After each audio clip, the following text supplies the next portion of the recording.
Et je vous redis une fois de plus bonjour à toutes et à tous.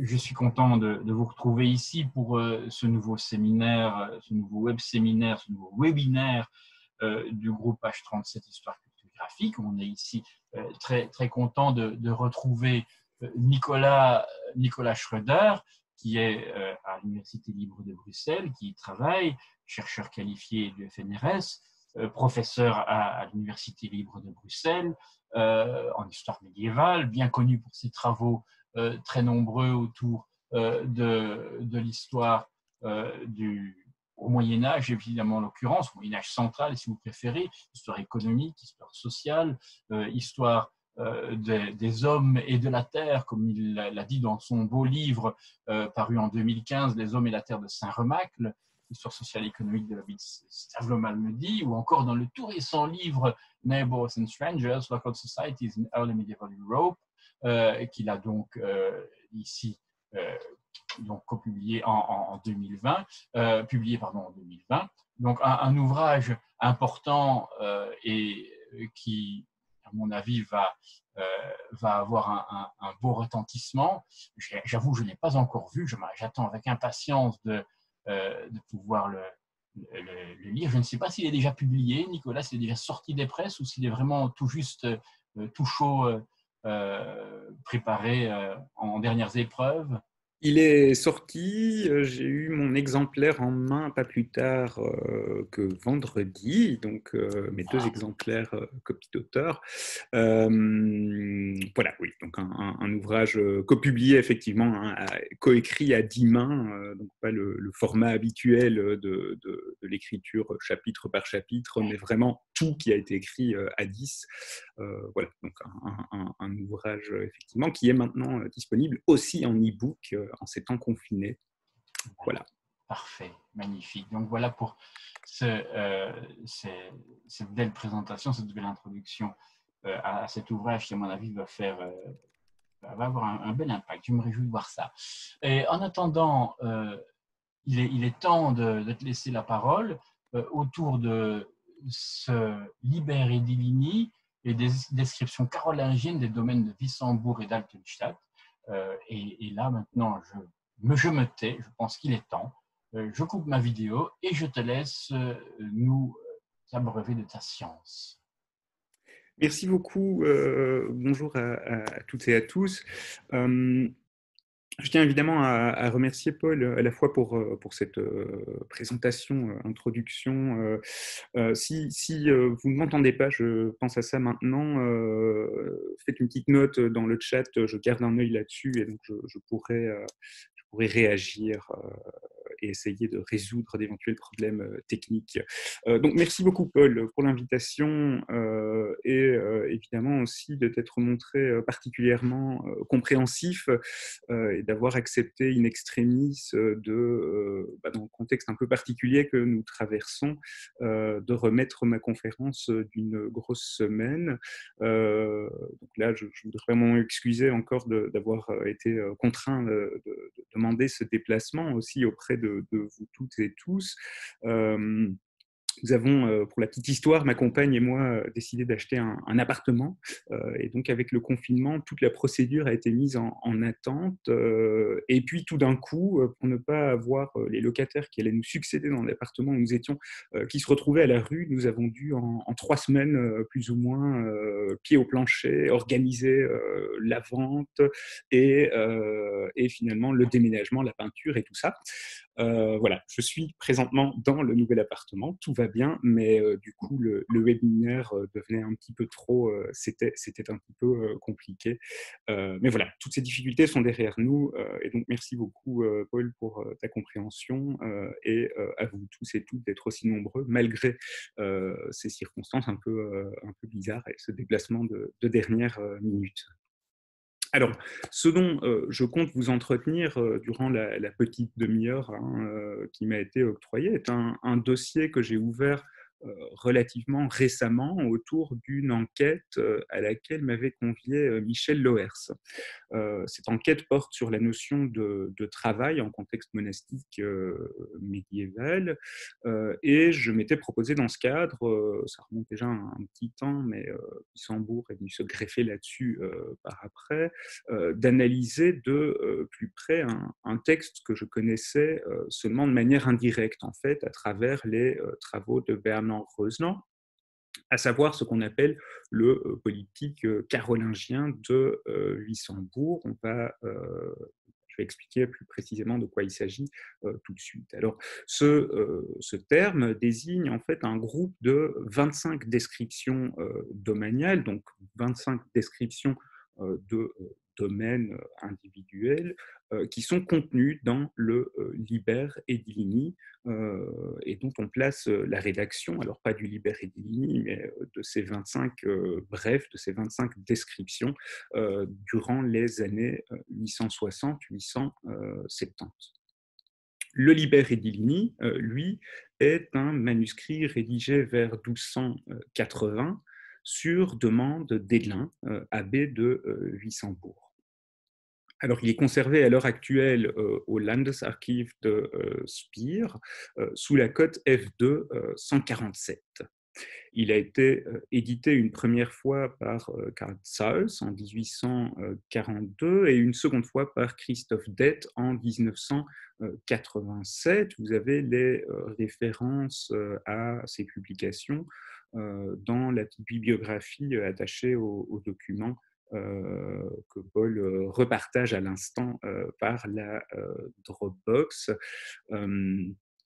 Voilà, donc on dispose également par ailleurs de fragments d'une deuxième copie du manuscrit. Donc là, ce sont vraiment juste quelques fragments de parchemin qui, quand on les compare au Liber Edilini, montrent que tant par la forme que par le contenu, on est véritablement sur des documents tout à fait comparables, ce qui laisse entendre que dès le début, l'auteur du Liber Edilini a préparé un deuxième manuscrit de même forme, de même contenu. Et il y avait donc au moins 2 exemplaires de ce Liber Possessionum qui circulait dès sa rédaction.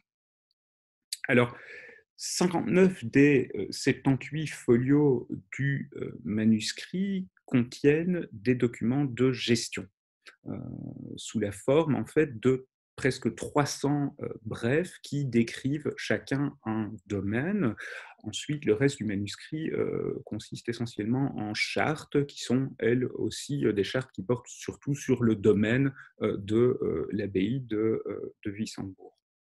Alors, les brefs, c'est ce qui m'intéresse plus précisément, donc ces descriptions de domaines à chaque fois individuels relevant de l'abbaye de Wissembourg. Ces brefs ont été copiés les uns à la suite des autres.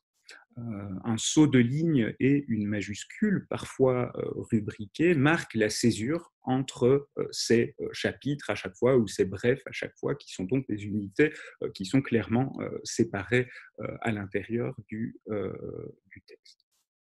Alors, ou du manuscrit plus exactement. On a reconnu depuis longtemps, ça c'est assez clair, qu'il s'agit de plusieurs documents de gestion d'époques différentes. Les premiers sont datés du IXe siècle et on va jusqu'au XIIe, XIIIe siècle. Donc ils sont, chacun de ces 300 ou près de 300 brefs appartient à soit IXe, Xe, XIe, XIIe ou XIIIe siècle. Et ils ont évidemment été remis en forme au sein du Liber Edilini sous la forme d'un seul manuscrit, une seule main, donc un seul copiste a remis ensemble l'ensemble de ces documents qui sont, eux, évidemment, de dates disparates. Alors, une question centrale pour la recherche est évidemment de quelle époque on peut dater ces différents brefs, avec 2 logiques. La première, c'est évidemment de pouvoir exploiter, entre guillemets, ces brefs dans des études d'histoire domaniale de Wissembourg. Il faut évidemment là avoir une ligne chronologique pour pouvoir les interpréter de manière non anachronique, mais aussi évidemment, qui est peut-être l'approche qui est plus familière au groupe dans lequel je parle aujourd'hui, pour comprendre la logique suivi par l'auteur du Liber Edilini. Quel regroupement a-t-il effectué? Est-ce que c'est plutôt une logique géographique, plutôt une logique chronologique? Est-ce qu'il y a une logique thématique qui sous-tend son classement, finalement, son regroupement de brefs dont on sait par ailleurs qu'ils sont conservés dans les abbayes bénédictines au XIIIe siècle, souvent sous forme de rouleaux hein, qui sont conservés donc, avec des systèmes de classement de nouveau, soit géographiques, soit plutôt de strates de rédaction entre guillemets. Et donc là, évidemment, il y a des choses intéressantes à apprendre sur les archives de Wissembourg et les logiques de rédaction du Liber Edilini. Alors, ce qui est paradoxal, c'est que l'étude du document a été véritablement compliquée par l'édition scientifique, la dernière édition scientifique en date, hein, celle qu'en a donnée Christophe Dette en 1987. Les recenseurs de ce travail ont unanimement, et il y en a plusieurs, vous les avez dans la bibliographie, hein, il y a 5-6 recensions. Alors, l'écran vient de... Voilà, magnifique. Ces recenseurs ont unanimement formulé des réticences sur la qualité de la transcription, sur les résolutions d'abréviation et l'identification d'ensembles rédactionnels et leur datation. Ce sont des comptes rendus vraiment assassins, mais pas par méchanceté, vraiment, parce que le travail, effectivement, est critiquable sur plus d'un point. Alors, je ne vais pas rentrer dans les détails de cette controverse, évidemment, ça porte sur un manuscrit entier et ça dépasserait clairement le cadre qui met de la petite conférence que je fais ici. Évidemment, les conséquences pour l'ensemble du document, à chaque fois de ces discussions, ça a des ramifications qui dépassent ce dont on peut parler en une demi-heure. Je vais me concentrer uniquement sur les 25 premières sections du document. C'est celle que vous avez, alors c'est le deuxième document qui est partagé, hein, donc c'est un extrait de l'édition de Dette qui contient les 25 premières sections, les 25 premiers brefs du Liber Edilini.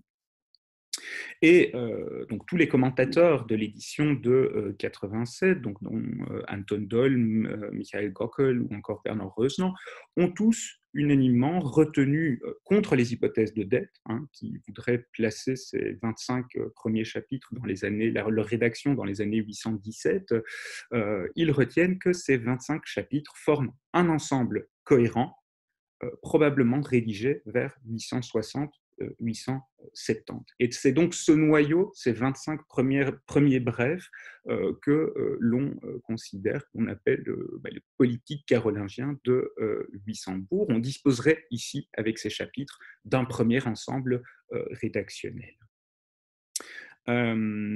Et là, vous en avez une représentation graphique hein, par Bernard Reusner, donc de ces différents domaines autour de Wissembourg. C'est la petite carte qui est en annexe au document, au PDF partagé donc, dans la Dropbox. Cet ensemble, reconnu comme un politique, permet d'étudier la nature et l'organisation de 25 domaines de Wissembourg à l'époque carolingienne, à son moitié du IXe siècle. Et donc, c'est effectivement une analyse à laquelle Bernard Reusner a déjà largement contribué dans son ouvrage Grundherrschaft im Wandel, qui est paru en 1991. En me penchant moi-même sur ces 25 chapitres, j'ai toutefois développé quelques interrogations, et c'est ce dont je vais vous parler plus précisément dans la suite, sur l'identification de cet ensemble textuel comme un tout cohérent. Comme je l'ai dit, les 25 premières sections du Liber concernent chacune un domaine individuel à chaque fois. Et donc le jeu, c'est de se demander pourquoi est-ce qu'on voudrait considérer que ces 25 descriptions ont été rédigées au même moment, dans une même campagne de description du domaine. Est-ce qu'il n'y a pas des éléments qui n'appartiennent pas finalement à cette strate-là de rédaction? Elles sont démarquées à chaque fois, ces sections, par un titre rubriqué dans cette partie-là du manuscrit, qui donne d'abord le nom du domaine décrit, c'est ici évidemment le PDF de dette malgré ses imperfections vous permet parfaitement, enfin de l'édition de dette vous permet parfaitement de voir comment fonctionne ce manuscrit. Les sections sont rédigées en suivant un canevas qui est tout à fait homogène, bien qu'elles présentent évidemment des spécificités plus ou moins marquées qui sont liées alors au domaine même, pas tellement au mode de description. Et l'analyse de la première section consacrée à Wissembourg permet en fait de dégager les principaux éléments de ce canevas. Et donc là, nous sommes sur le PDF, c'est, je pense, la troisième page du PDF, donc, qui est numérotée 104 dans donc le Liber Possessionum Wissembourgensis, et vous avez donc après la description rapide de l'immunité du monastère, le point 1, des Wissembourg, ad Wilhelm Kedigitur Wissembourg, c'est en milieu de page. Je vais vous en donner ma traduction maintenant, vous pouvez suivre dans le latin si vous souhaitez. Donc au sujet de Wissembourg, dans le domaine qui est appelé Wissembourg, ont été trouvés 400 journaux, des prés produisant, sous-entendu, 200 charretés, probablement de foin, 58 manses occupées. Au mois de juillet et d'août, ils doivent faire un jour chaque semaine. Après ces 2 mois, ils doivent faire un jour chaque semaine, envoyer un homme aux vendanges, labourer 2 journaux dans les parcelles. Chacun doit 100 perches et une mesure de bois, 17 poulets, 15 œufs, et en plus du service précité, ils doivent faire 14 nuits, une fois dans l'année, et ils doivent se rendre une fois dans l'année à Ungstein pour le vin. Sous-entendu ici, ils doivent donner 2 chevaux dans l'ost et des chevaux de selle, c'est-à-dire pour la messagerie. Pour le service du roi, donc ces chevaux de selle, et ils doivent donner de la même manière pour le service de l'abbé depuis le monastère jusqu'au relais suivant. Et de ces 58 manses précitées, il en est 22 qui doivent faire un le corvée dans les vignes chaque année, et les femmes doivent une serge de 10 coudées de long et de 4 de large, et ceux-là ne doivent rien donner si ce ne sont 5 poules. Fin de la description. Alors, comme 23 autres sections du polyptyque carolingien de Wissembourg et Altenstadt, le deuxième chapitre dont je vais vous parler après, est celui qui ici fait véritablement exception. Donc, comme les 23 autres sections, cette description est articulée en 2 parties. Vous avez d'abord un bref inventaire des terres arables, des vignes, des prés seigneuriaux et des manses du domaine, ça c'est un premier ensemble, et puis une liste des devoirs qui pèsent sur les manses d'autre part. Alors j'ai essayé de schématiser tout cela dans la figure 3, que vous avez donc sur le PDF intitulé Présentation Schroeder-Wissembourg. Donc après les cartes, vous avez cette représentation schématique de la structure du chapitre qui est consacré à Wissembourg.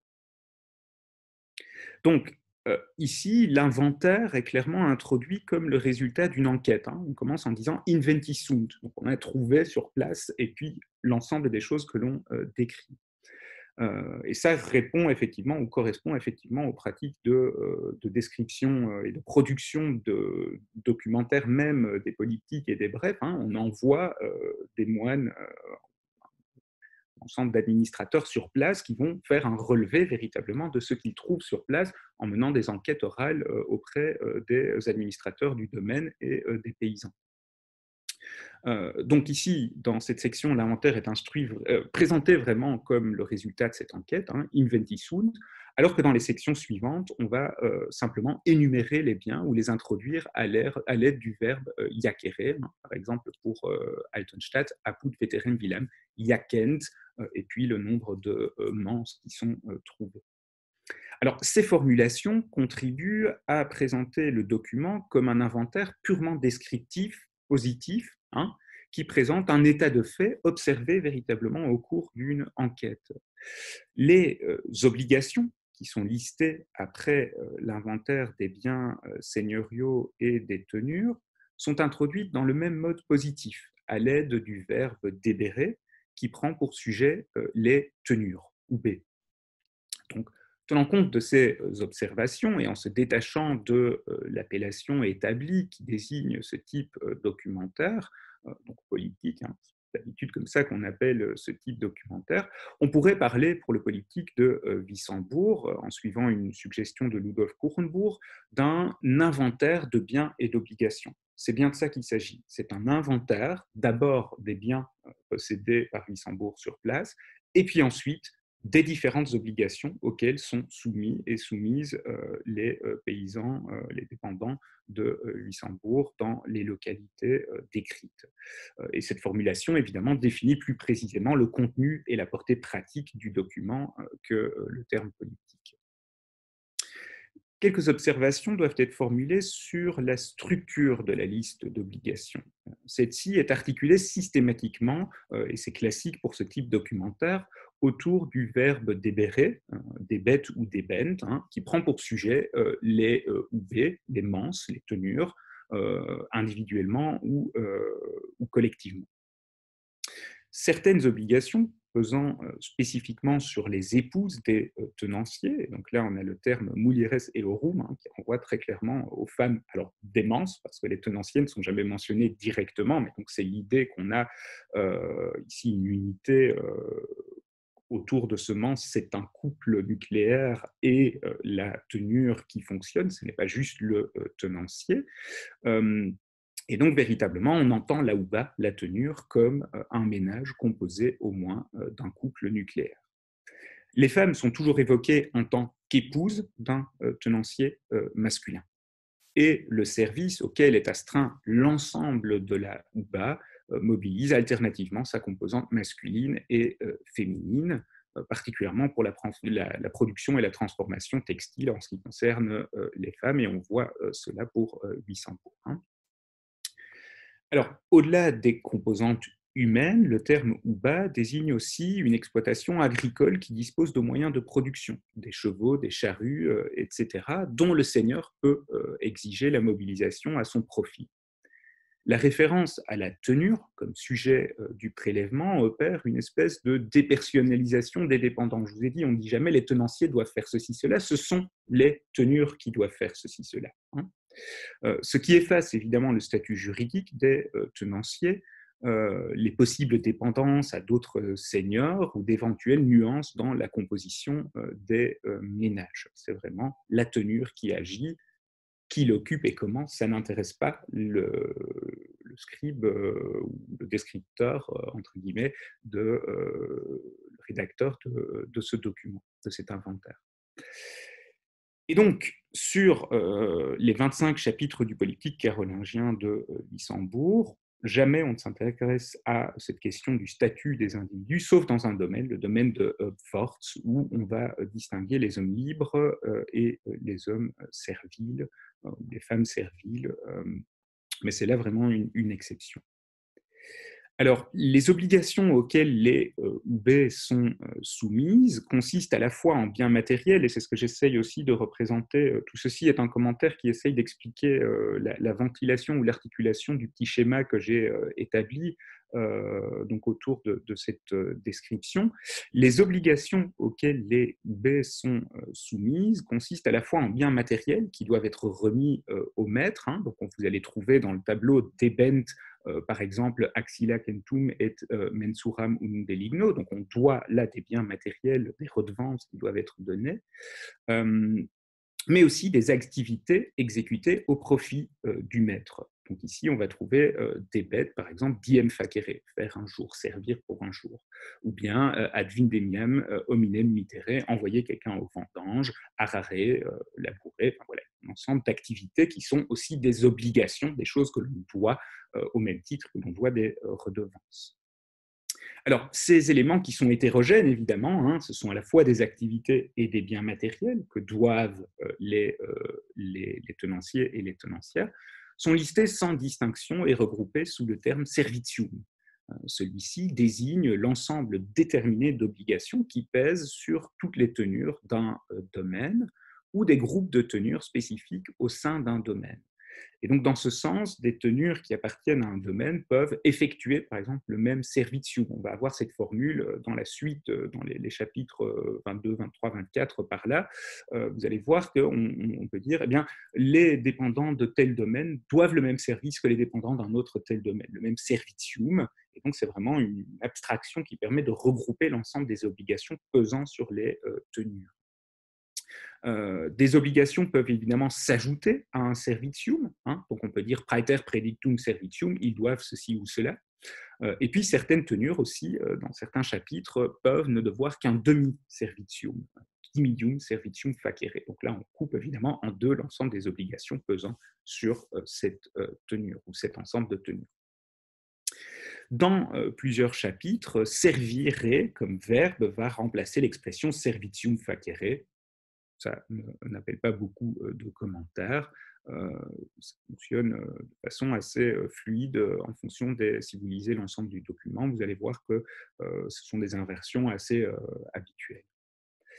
Alors, comme je l'ai indiqué, je ne fais pas la démonstration pour chaque chapitre, ça prendrait beaucoup trop de temps, mais vous pouvez le vérifier sur les documents transmis. Les chapitres 3 à 25, donc si j'exclus le chapitre 2 d'Altenstadt, hein, les chapitres 3 à 25 sont rédigés sur un canevas absolument similaire. Vous allez retrouver le même vocabulaire, vous allez retrouver des renvois internes où on va dire justement, ils servent comme dans le domaine précité, ce qui laisse bien entendre que ce qui montre clairement que le rédacteur du Liberi Dillini a utilisé un document préexistant avec des chapitres qui se suivaient déjà au moment où lui les a copiés, sinon cette communication ne fait pas vraiment sens. Et donc, ce que je vais essayer de montrer maintenant rapidement, c'est que seule la description du domaine d'Altenstadt, une localité qui est située à 5 km à peine de Wissembourg, vous avez ça sur la carte, c'est la deuxième carte, c'est en couleur dans le PDF. Donc, seule la description du domaine d'Altenstadt vient véritablement s'éloigner de ce canevas, de ce vocabulaire et de cette façon de décrire d'abord l'ensemble des domaines et ensuite l'ensemble des obligations articulées autour du verbe débérer. Je vais vous lire de nouveau, vous pouvez suivre, donc c'est là toujours sur la page 104 du PDF de l'édition de Dette. C'est le bas de la page, le paragraphe en bas donc, qui commence avec De veteri villa, apud veterem villam et ainsi de suite. Je vous en lis donc ma traduction rapidement. Vous pouvez suivre dans le latin si vous le souhaitez. À Altenstadt, si on a le titre d'abord à propos d'Altenstadt, puis on continue, à Altenstadt gisent 44 manses à l'office du seigneur abbé, dont les possesseurs s'acquittent chacun de leurs obligations coutumières, ius, comme ça que j'ai traduit ius, obligations coutumières, de la manière suivante, de cette manière. Pour les lagages, 5 deniers. Pour labourer la vigne, 10 deniers. De même, pour labourer une seconde fois, 4 deniers. Pour lier les ceps, 3 deniers. Pour couper le foin, 6 deniers. Pour réunir le foin, le travail suffisant. C'est comme ça que je traduis opus sufficiens. Pour la moisson, le travail suffisant. Pour préparer le pressoir, le travail suffisant. Pour préparer le récipient pour le vin, le travail suffisant. Pour les vendanges, le travail suffisant. Un service de transport, 6 poulets, 7 œufs. Pour la transplantation des ceps, le travail suffisant. Pour la surveillance des voleurs captifs, leur sollicitude prudente, mais pendant ce temps, eux-mêmes seront libres de tout travail. À l'exception de 24 de ces manses qui gisent de l'autre côté de la rivière, il s'agit ici de la Lauter, qui est représentée aussi sur la carte que je vous ai donnée, ils payent à l'abbé 50 tuiles et une demi-charrette de bois, 2 charrettes au célérier. Tous les autres manses, qui gisent donc de l'autre côté de la rivière, payent à l'abbé 100 tuiles et une charrette. Qu'il soit aussi connu que 3 de ces manses-là s'acquittent seulement des jours nécessaires pour réaliser le service de l'abbé. Qu'il soit également connu que 3 de ceux-ci s'acquittent une seule fois de 3 poulets et d'un demi-service de transport. De plus, le manse azéké doit une cognée et une hache. Il a aussi comme tâche un lot corvée et la tâche de fabriquer des socs pour 3 charrues et des marteaux de maçon. Hugo s'acquitte de cette tâche spécifique pour la forge de la colline et l'autre cour. De plus, la tenure d'Amelung s'acquitte de 2 onces, la tenure de Hugo et Unfried reste à ce point, je traduis ça ou j'interprète ça comme s'acquitte de la même somme. De plus, Auger s'acquitte d'un soc, Hugo de 2, dans la cour de Folquin 1, les fils de Hertwig 1, Eberhold et les fils de Henri 1, Günther 1, Marquard 1, Méthilde et l'épouse de Gerwin 1, Erteric 1, Siegfried 1, Werner 1, Siegfried, Billung et L8 1. À chaque fois, c'est 1, sous-entendre un soc de charrue, hein, évidemment. Alors, un premier point qui attire l'attention à la lecture de cette description est la différence, alors partiellement de contenu, mais surtout formelle, entre cette description et celle du domaine de Wissembourg. Et ici, je vous renvoie à la figure 4 dans le PDF, où j'ai essayé de faire le même exercice de représentation graphique de la structure du polyptyque, de la description lexicale même et du rythme et de la logique interne de la description. Quand vous les mettez l'une à côté de l'autre, vous voyez bien que ça ne fonctionne pas du tout de la même façon. Comme l'avait déjà souligné Bernard Reusner, il n'est pas fait mention de vignes, de prés ou de champs seigneuriaux dans cette description. Par ailleurs, les obligations portent d'abord sur les occupants des manses, qui sont désignés comme propriétaires. Hein. On parle ici des possessores, alors que dans le texte précédent, c'était les oubés qui faisaient des choses, pas mention directe d'individus. Ici, on a bel et bien les possessores, les propriétaires, dont on précise qu'ils s'acquittent d'un ius, terme qui, évidemment, dans ce contexte, désigne un ensemble d'obligations coutumières, d'où ma traduction. Et puis, le ius lui-même est présenté comme une liste d'activités, donc on ne passe pas par le verbe débet qui est répété ou implicite.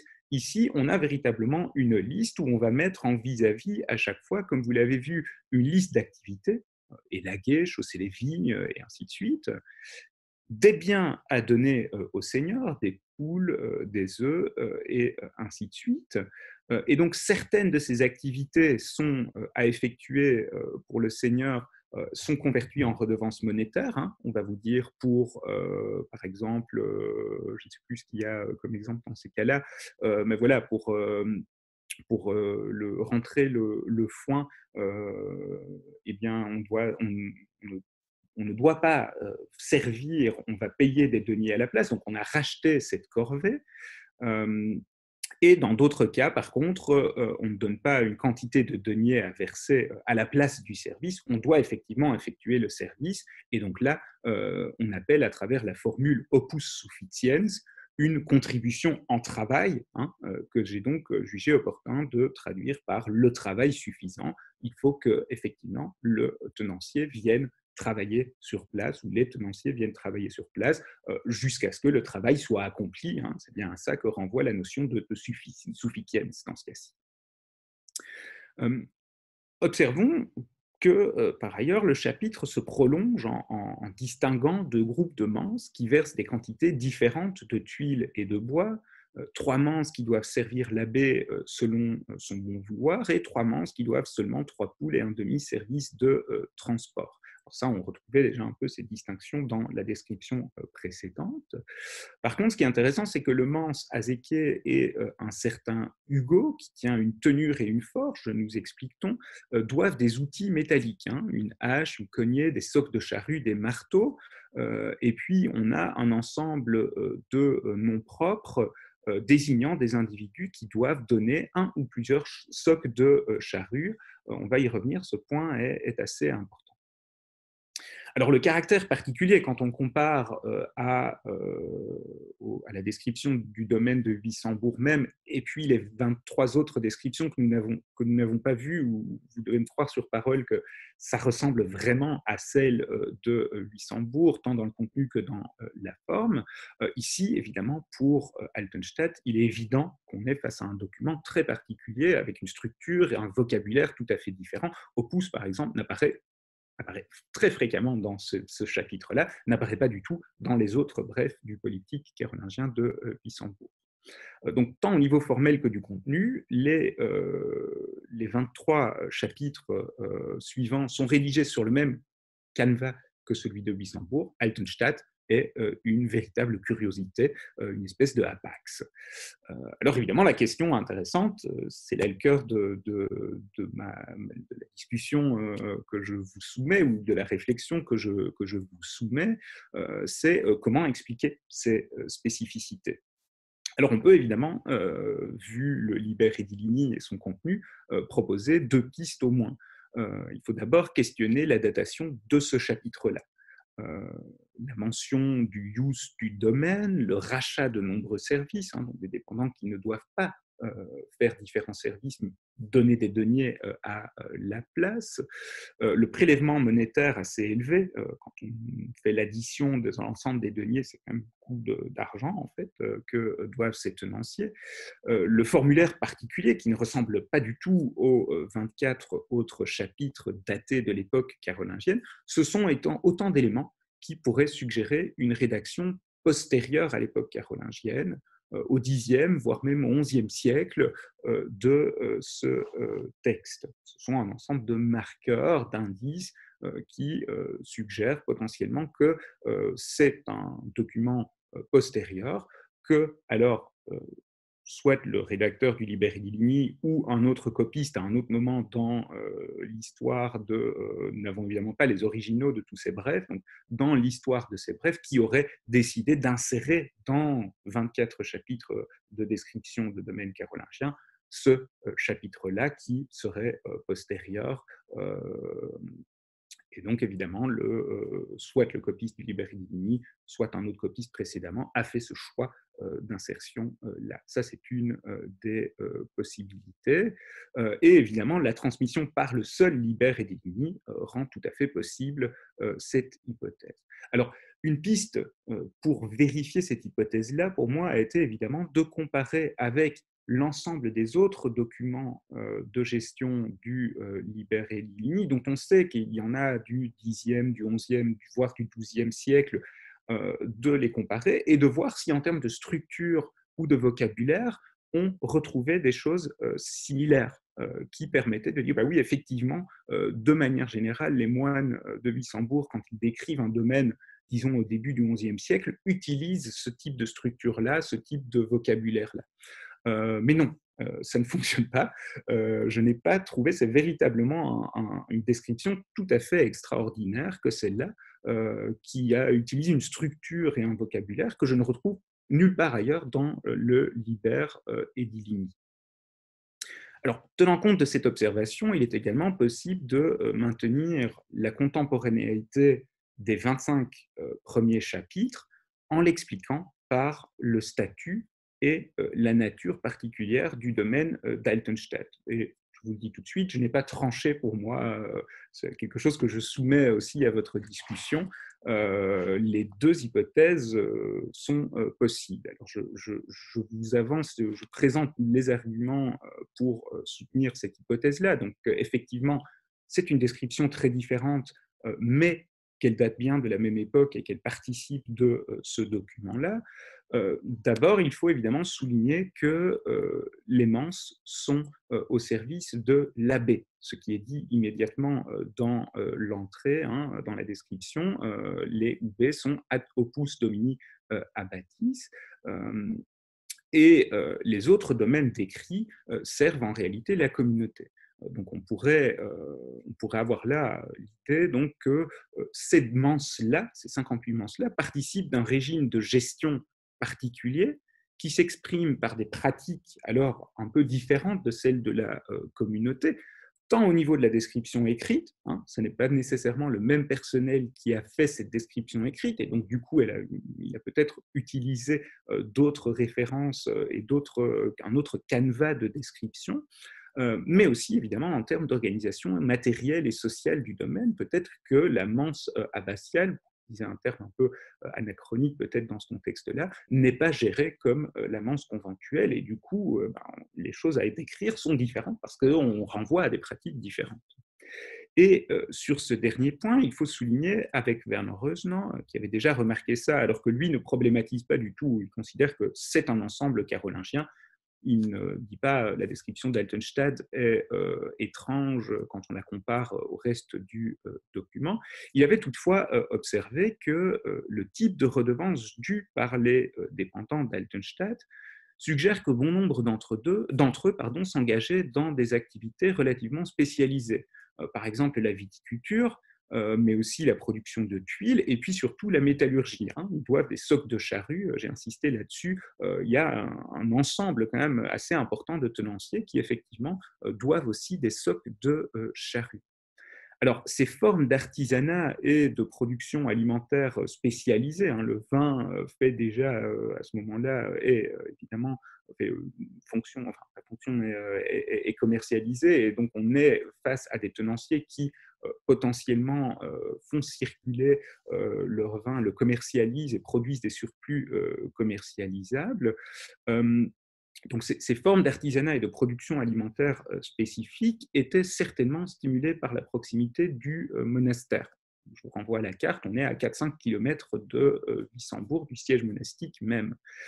Et Massimo Montanari et Jean-Pierre Devroy, dans un article des Settimane di Studi de Spolète, ont souligné qu'au 9e, 10e siècle, le développement de bon nombre de monastères bénédictins s'accompagne souvent de l'essor d'un domaine satellite qui est effectivement situé à 3, 4, 5 km du monastère à proprement parler et qui est, lui, animé par diverses activités artisanales et marchandes qui sont évidemment en fonction du monastère, liées directement au monastère, mais ce n'est pas devant le monastère même, dans la localité même, que ces activités se développent, c'est à une certaine distance, et donc on a ce type de petits bourgs avec un statut artisanal, marchand plus développé finalement qu'au pied du monastère même.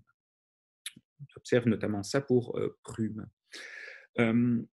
Et donc, on remarque évidemment de ce point de vue-là que les dépendants et les dépendantes d'Altenstadt produisent visiblement des surplus à commercialiser, puisque chaque manse devait verser la somme non négligeable de 28 deniers, ce qui montre évidemment qu'on est face à des personnes qui produisent des choses et puis les vendent pour obtenir des deniers à donner aux seigneurs.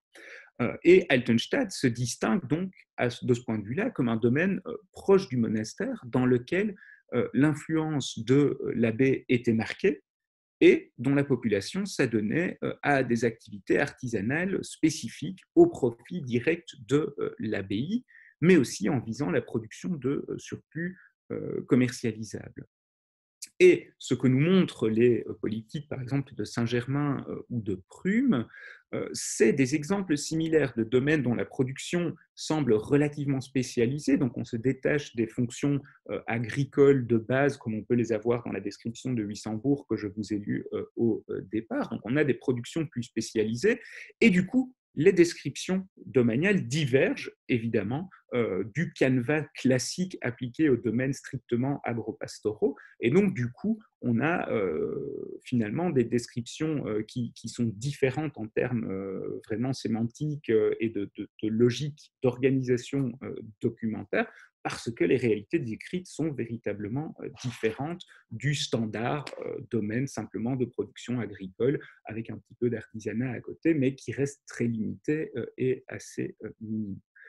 Voilà finalement les données du problème que je voulais vous soumettre. Je vous l'ai dit, je n'ai pas vraiment tranché moi-même, c'est plus une invitation à débattre et à discuter. La question étant évidemment, est-ce que cette description très particulière relève plutôt de strates de rédaction différentes et il faut rejeter ce texte à une époque postérieure à l'époque carolingienne et considérer que c'est une insertion, ou est-ce qu'on peut considérer que plutôt sur une base de description socio-économique, on a affaire à un domaine vraiment particulier qui, du coup, a appelé aussi une description particulière.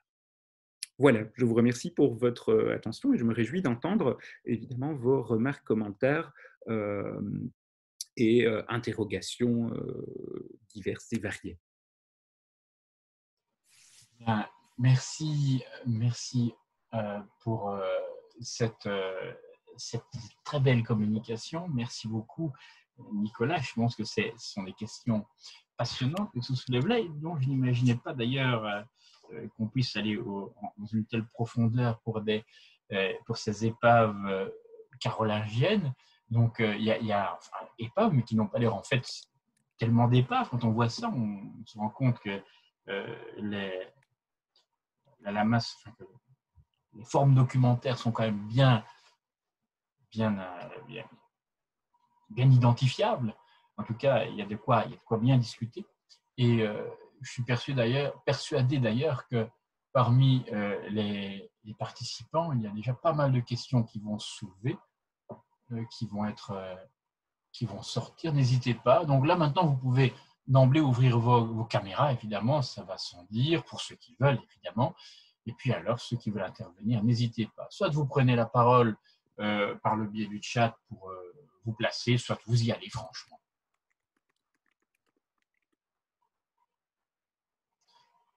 Sinon, le temps que les choses démarrent, il faut un petit temps pour que les choses démarrent. Moi, j'avais une question très concrète, parce que, de fait, moi, je suis un misérable 12e, surtout 13e qui est en train de remonter lentement vers le haut, lentement vers les origines, lentement, mais sûrement, j'espère. Le manuscrit, le Liber Edilini, quelle est sa forme actuelle? À quoi il ressemble matériellement, codicologiquement? C'est un manuscrit, je n'ai pas les mesures exactes en tête, mais qui de taille relativement petite. Donc, il doit faire une vingtaine de centimètres sur, oui, je sais pas, 25, quelque chose comme ça. Donc, un peu en dessous du A4, voilà, je décrirais ça comme ça. Et il se présente comme un censier, un liber possessionum classique. Hein, donc, c'est vraiment une entreprise de copie assez soignée, assez propre de chartes et de recensement, de description de possession. Pas de fioritures, rien d'extraordinaire. Il y a une introduction où on explique que l'abbé a souhaité mettre ensemble les antiquités conservées dans les chartes et autres documents conservés qui décrivent les possessions de l'abbaye pour les protéger dans la durée et les inscrire dans la durée face aux attaques de l'extérieur. On mentionne 2-3 fois l'idée qu'il y a l'extérieur qui menace le monastère. Et alors après, simplement, comme je l'ai dit, parfois des majuscules rubriquées, un saut à la ligne pour passer d'une description à la suivante. Rien de spécial, pas d'annotation marginale particulière, rien. C'est très simple finalement comme forme. Après, on a quelques ajouts, il restait quelques feuillets du manuscrit qui était vierge, et donc on a des mains postérieures qui ont rajouté des chartes, recopié des chartes jusqu'au 14e, mais pareil, qui touchent aux possessions de l'abbaye. Voilà, j'aurais voulu avoir une copie numérique pour pouvoir faire circuler le document. Hélas, par les temps qui courent, le Landesarchiv de Spire ne communique pas ce genre de choses, et je n'ai pas évidemment pu me rendre à Spire pour communiquer cela. Mais rien de particulier, Paul, pour répondre à ta question. C'est un liber classique de regroupement des chartes, comme on en a pas mal en fait pour le XIIIe siècle. Hein. Je pense à Stavlo Malmedy, Prume qui fait évidemment la copie du polyptyque, toujours dans la même logique de protection du patrimoine et de défense du patrimoine face à des menaces extérieures, laïques essentiellement. Donc la partie Altenstadt, en fait, elle est exactement, formellement, elle est dans la ligne même des autres parties. Absolument, mais comme tout le reste. Donc, ça ne veut rien dire. Ça n'a aucune signification, parce que ça ou un document de gestion clairement datable du XIIe siècle a la même présentation matérielle. C'est ça. Donc, en fait, ça voudrait dire soit que le copiste a tout recopié à la suite, soit qu'il a recopié quelque chose de bien plus ancien, ou plus ancien qui est peut-être un siècle auparavant ou 2 siècles auparavant, mais qui avait probablement déjà une structure relativement fluide. C'est ça, oui. Alors, d'autres réactions? rien à voir, j'en suis sûr, notamment à propos de ce type de domaine particulier. Je ne sais pas si tout à l'heure j'ai vu passer Étienne Renard, je sais pas, il est dans le coin, c'est ça, mais il y en a d'autres aussi, d'autres médiévistes qui doivent nous justement avoir les petites fourmis dans l'estomac en se demandant et qui pourraient nous dire un peu ce qu'ils pensent de ce domaine spécialisé. Voilà, donc, tout le monde est sous le choc où personne n'ose. C'est ça. Étienne, tu peux parler ou qu'est-ce que tu en penses? Étienne Renard. Ou alors ton micro est bloqué, dis-moi tout. Il doit nous entendre, hein? Ou alors il est trop timide peut-être. C'est le problème du format. On ne sait pas si c'est un bug informatique. Oui, c'est ça. Bon, c'est pas un drame. Mais si d'autres veulent intervenir, je ne sais pas, Didier, tu as vu des choses similaires du côté Oui, ou Nicolas? mais pas aussi ancienne. Moi, c'est l'histoire contemporaine. Mais il se trouve que. Merci d'abord, Nicolas, pour ta présentation que j'ai trouvée extrêmement intéressante. Et tu viens de me permettre de peut-être expliquer quelque chose que je retrouve, mais pour le XIIe siècle, la seconde moitié du XIIe siècle. Il se trouve qu'on dispose d'un certain nombre de rentiers des années 1150-1180, aussi bien autour d'Agde, donc dressés par les chanoines d'Agde, que pour les chanoines de Nîmes. À Agde, pour être plus précis, on est à Marseillan, qui se trouve à moins de 10 km d'Agde. Eh bien, je retrouve des choses un peu comparables. C'est-à-dire que là, j'ai un rentier qui est complètement différent des autres, avec des productions artisanales particulières. Et du coup, pourtant, on est loin des mines, donc il n'y a pas de fer, mais il y a quand même, on retrouve ce genre de choses. Donc, merci. Tu m'ouvres des perspectives vraiment intéressantes et on est vraiment très près, hein. Alors, Marseillan, ça se trouve le long de l'étang de Thau, donc un endroit sur lequel en plus on peut circuler sans passer par la mer et aller jusqu'au Rhône, hein. C'est ça qu'il faut voir. Grâce aux étangs, il y a une navigation possible jusqu'au Rhône, donc un commerce important aussi. Et donc, voilà, ça m'ouvre vraiment des perspectives. Mais bon, je peux pas. Je n'ai pas de documents de ton époque, évidemment, ou tellement peu que. Mais bon, en tout cas, il y a effectivement là, on trouve des points communs. En revanche, à Nîmes, j'ai pas l'équivalent pour Nîmes, malheureusement. Si je peux te poser une question, du coup, est-ce que la description dans le rentier se présente avec une structure vraiment différente aussi, ou est-ce que... Ah oui, d'accord. C'est vraiment complètement différent. C'est-à-dire qu'on n'a pas les mêmes verbes.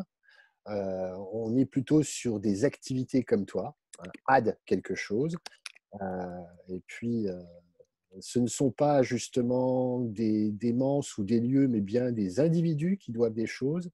Donc on a vraiment une structure très très proche. Alors, mais je te dis, c'est très tardif, hein, c'est seconde moitié 12e, enfin troisième quart du 12e siècle. Merci.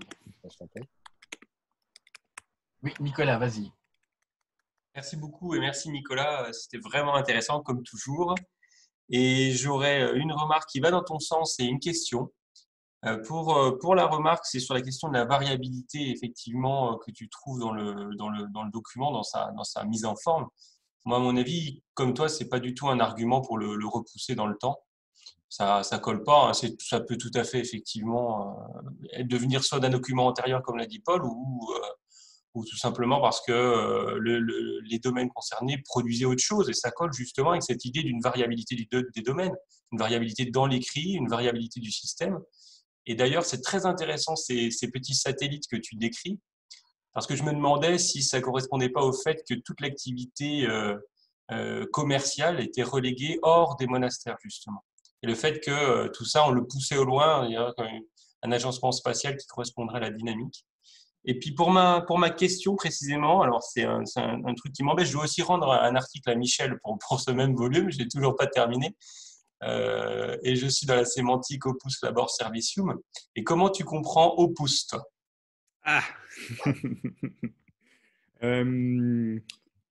C'est une bonne question. D'abord, pour le rejet, je merci de toute façon pour ces commentaires et questions. Pour le commentaire, effectivement, c'est ce que suggèrent Montanari et Devroy. Hein. Donc, dans leur article, c'est vraiment leur idée, c'est que forcément, un monastère va attirer de l'artisanat, un ensemble de flux commerciaux nécessairement, mais qu'il y a une frilosité des moines bénédictins, en tout cas au IXe siècle encore, à accepter que tout ça se passe au pied, vraiment à l'entrée de porte du monastère. Et donc, il y a cette espèce de délocalisation à quelques kilomètres, à portée de main finalement, et pour les raisons que tu décris. Donc ça, oui, je suis assez d'accord avec ça, et du coup avec Massimo et Jean-Pierre. En ce qui concerne Opus, je l'ai effectivement traduit par travail, en sachant, bon, alors pour celles et ceux qui ne fréquentent pas Michel Loers dans ce contexte-là, je suis enregistré, hein, donc je dois faire attention à ce que je dis. Donc une des hypothèses de ce groupe de travail poussé par Michel Loers, c'est que notre notion contemporaine de travail est complètement anachronique pour le haut Moyen-Âge, que c'est vraiment un terme qu'il faut même rejeter. En tout cas, c'est l'opinion de Michel Loers la dernière fois que j'en ai parlé avec lui. Vous avez vu que dans ma traduction, je n'ai pas du tout hésité à parler de travail suffisant, et c'est à dessein. Je pense véritablement qu'on est là face à une notion d'opus comme terme, qui renvoie à, alors d'abord, de l'activité physique avec l'objectif de produire des biens matériels. C'est assez clair dans le passage où on dit que les individus qui surveillent la prison pendant ce temps-là sont, elles, libérées de l'opus, donc il y a abopéré. Hein. Donc ces personnes-là ne travaillent pas, mais elles servent. Elles sont en train de faire quelque chose pour le bien du maître, mais ça n'est pas une de ces activités précédentes qui relève véritablement de l'activité productrice. Et alors en plus, un élément qui pour moi va véritablement dans le sens d'une acception assez proche de notre notion de travail, c'est qu'on parle bien d'opus sufficiens, donc quelque chose qui est mesurable alors soit dans le temps, soit dans l'intensité, probablement les deux, avec l'objectif de finaliser un travail. Hein. C'est quand à un moment on considère que ah bah oui, là on a fait assez, c'est bon, la clôture tient, ou le foin est rentré. Donc ce travail-là ou ces activités-là sont mesurables. Et en plus, il y a la notion de conversion, où parfois on va devoir 3 deniers, 2 deniers à la place d'un opus. Et donc, sans dire que ça relève du salaire, parce qu'effectivement, ça n'est pas ça, c'est une conversion de redevances et de services, je pense véritablement qu'on est là face à une conception du mot opus qui est très très proche de ce que nous on entendrait par travail, alors pas dans les définitions nécessairement de Marx ou d'Adam Smith, mais en tout cas dans une conception quand même assez moderne et contemporaine capitaliste du travail. Moi, je n'ai pas de problème à identifier ça dans cette acception-là, ce qui ne veut pas dire que dans tout autre contexte sémantique, le terme opus veut dire ça. Dans ce contexte-là, je trouve que ça fonctionne assez bien. Et alors, pour aller au bout de la pensée, ça prend beaucoup de temps, désolé Paul, que ça émerge dans ce contexte-là, si on accepte que c'est véritablement un politique cohérent de l'époque carolingienne, avec un seul domaine qui est un domaine effectivement d'artisanat, plutôt commercial, que là, les descripteurs domaniaux et recours à ce vocabulaire-là, c'est très intéressant parce que ça montre aussi les conditions d'émergence de cette acception-là d'opus dans un contexte très particulier, alors où effectivement des gens vont dire « oui, mais je ne peux pas travailler dans les champs pour l'abbé si je dois produire autant de socs de charrue. Donc je préfère donner de l'argent. C'est du temps que je réinvestis ailleurs en ayant du temps de travail. » Enfin, je ne sais pas si tu vois la réflexion de Nicolas, mais il y a vraiment des conditions d'émergence aussi de cette acception-là du terme opus dans ce contexte très particulier. Voilà, c'est plus ou moins l'article que je vais rendre à Michel. Merci. Ce qui est intéressant en tout cas, c'est que ce n'est pas le mot labor qui est employé. De fait. Ouais, mais même effectivement, bon, le problème, c'est je me demandais si on devait débérer au pouce. C'est-à-dire, est-ce que moi, je comprenais au pouce, voilà, c'est ça, c'est bien ce que je pense. Donc, si tu veux, au pouce, j'opterais pour une traduction assez littérale, si je devais traduire, comme œuvre. C'est des œuvres, en fait. Le service et les œuvres. Mais ça ne me gêne pas dans le sens d'utiliser la notion de travail, puisque tu l'expliques autrement que comme notre travail, d'une certaine façon, même si tu dis qu'il y a des points communs. Mais c'était plus pour savoir dans quel contexte tu voyais ça surgir.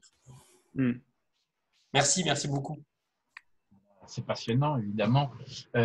Jean Berger, oui. Oui, j'avais une question. Tout d'abord, merci à Nicolas, parce que c'était vraiment un exposé d'une clarté limpide. Et le temps a passé vraiment vite à vous écouter. J'avais une question en 3 parties, en 3 sous-parties, un premier aspect un peu osmatique, plutôt prosopographique et enfin lexical. Tout d'abord, déjà, sur le dossier de Saint-Pierre-Wissembourg, il y a quelque chose qui est phénoménal, c'est cette forêt de Montat, qui est l'Oder et de l'Unter-Montat, qui est une des dernières enclaves domaniales françaises en Allemagne aujourd'hui, toujours, donc il y a eu des conséquences jusqu'à l'histoire contemporaine. Et donc on voit que les premiers titres dans le petit document censément carolingien, c'est la première donation que vous nous présentez, traitent justement de cette immunité. Et donc on a vraiment un parallèle entre la désignation onomastique contemporaine Montat et l'immunité. Donc là on a vraiment, et ça c'est quasiment nouveau dans la biographie en fait, quand on s'intéresse un petit peu à la toponymie, une désignation défiscale, c'est-à-dire qui vient de notions fiscales qui se transforment sur la désignation du territoire. Donc ça, c'est vraiment un champ qui est historiographique, qui est complètement à explorer. J'ai parcouru quelques politiques, mais je ne suis pas spécialiste. C'est ce qu'on a souvent des premiers chapitres introductifs de cet ordre-là. Et puis, si on lit bien le verbe, atinet, on ne dit pas que le monastère appartient à l'immunité, donc il est à côté de l'immunité, quelque part. Donc ça, c'est déjà, pour moi, je trouve ça passionnant. Ça, c'est pour la première question. Pour la suite, après, une question un peu plus de prosopographie. Moi, je pense que tout le document est carolingien. Il n'y a pas de problème, vraiment. Et je trouve que ça fait très sens et c'est très cohérent, d'ailleurs. Que ce soit le deuxième titre qui traite de toutes ces redondances particulières qui... Alors, c'est pas la mode de parler de serveur direct, de réserve, mais on a quelque chose qui nous rappelle un petit peu quand même les corvées. Mais plus précisément, pour reprendre ce qu'a dit Nicolas Perréo, je trouve que sa remarque était très intéressante. Et ça m'amènera à mon troisième point. Oui, c'est des activités qui sont particulières. C'est les tuileries, c'est le vin en grande quantité. Donc, probablement peut-être une réserve viticole que serait réservée, peut-être la seule activité agricole que c'est réservé de monastère. Et puis la forge. Donc là, on est carrément, on regarde, on lorgne, je vais faire l'hyper-romanisme, on lorgne vers l'Empire et vers l'organisation fiscale antérieure, impériale. Donc, est-ce que ce document qui a l'air très, très abouti, est-ce que c'est le fait, alors je ne connais pas du tout la biographie, vous allez me le dire, de l'abbé Grimarius, qui était aussi abbé de Saint-Gall, qui est connu d'ailleurs pour tenir des documents fiscaux.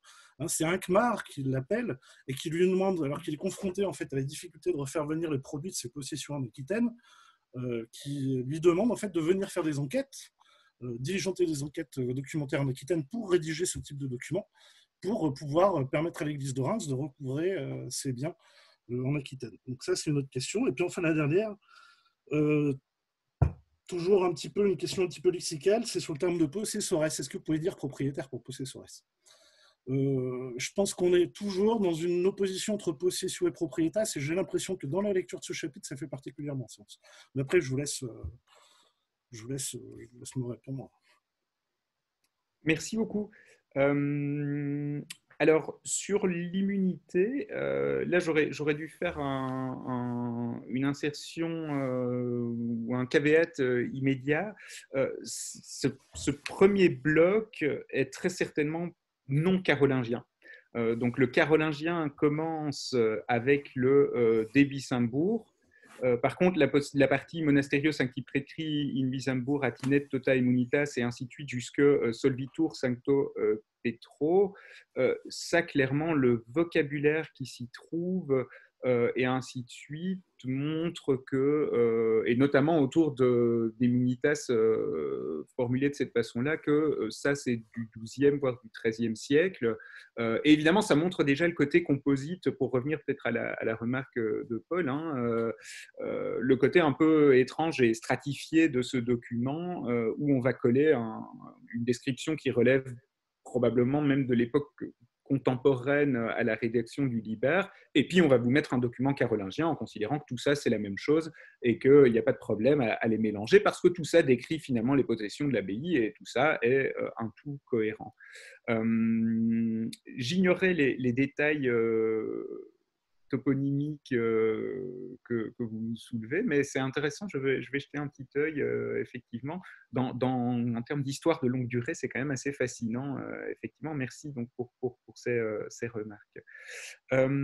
Pour la question prosopographique, oui, effectivement, hein, c'est bien Grimald, et c'est un des arguments pour lesquels on considère, donc on sait qu'il y a eu une production par ailleurs de manuscrits et plutôt liturgiques alors à l'époque dans ce contexte-là, et c'est bien pour ça qu'on considère aussi avec le contexte politique, hein, personnage évidemment qui du coup est très proche de Louis Germanique, et donc dans ce contexte-là, une description type politique, un inventaire de l'ensemble des possessions fait tout à fait sens dans cette logique, hein, de marche vers la séparation d'une mense conventuelle, ou en tout cas la création d'une mense conventuelle, pour pouvoir réquisitionner les autres biens et les utiliser de manière comme bénéfice et autres.